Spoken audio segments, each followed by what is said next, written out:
মা হতে চেয়েছিলাম বরাবরই, বিচ্ছেদ সামলে এবার জীবনের নতুন অধ্যায় শুরু করলেন অভিনেত্রী সুস্মিতা রয়। বিয়ে করে ফেললেন শায়কের কুটনি বৌদি সুস্মিতা। আপনাদের সবাইকে স্বাগত সিনে গসিপে।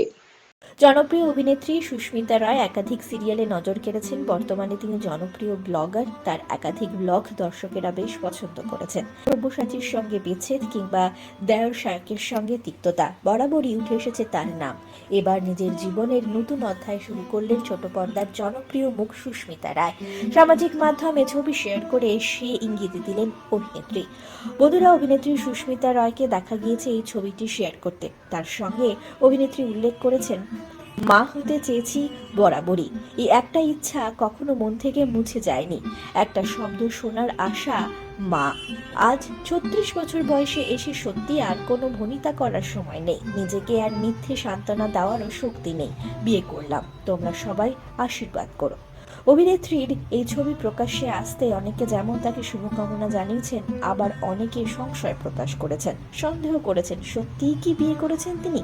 তার কারণ, যে ছবিগুলি তিনি শেয়ার করেছেন তাতে তার মুখ স্পষ্ট নয়। এমনকি তিনি কার সঙ্গে বিয়ে করেছেন সে বিষয়েও ধোঁয়াশা থেকে গিয়েছে। বন্ধুরা, এছাড়াও অভিনেত্রী আরো কয়েকটি ছবি শেয়ার করেছেন। ছবি শেয়ার করে সুস্মিতা লিখেছেন, আইভুরু ভাতের সকাল, হয়তো আমি আর আইভুরু নই, তবুও মনটা ঠিক সেখানেই আটকে আছে। অনেকে অনেক কথা বলেছে, তবুও এবার ঠিক করেছি সব রিচুয়াল করব। কারণ এই বিয়েটা, এই দিনটা আমার খুব দেরিতে পাওয়া এক টুকরো স্বপ্ন। কিছুই বাদ দিতে চাই না, প্রতিটা মুহূর্ত বাঁচতে চাই, যেন আর কোনোদিন আফসোস না থাকে। তোমরা একটু পাশে থেকো। সুস্মিতার নতুন জীবনের জন্য রইল অনেক শুভকামনা, অনেক শুভেচ্ছা। আমরা হলাম সিনে গসিপ। জুড়ে থাকুন আমাদের সঙ্গে, সাবস্ক্রাইব করুন আমাদের এই ইউটিউব চ্যানেলটি।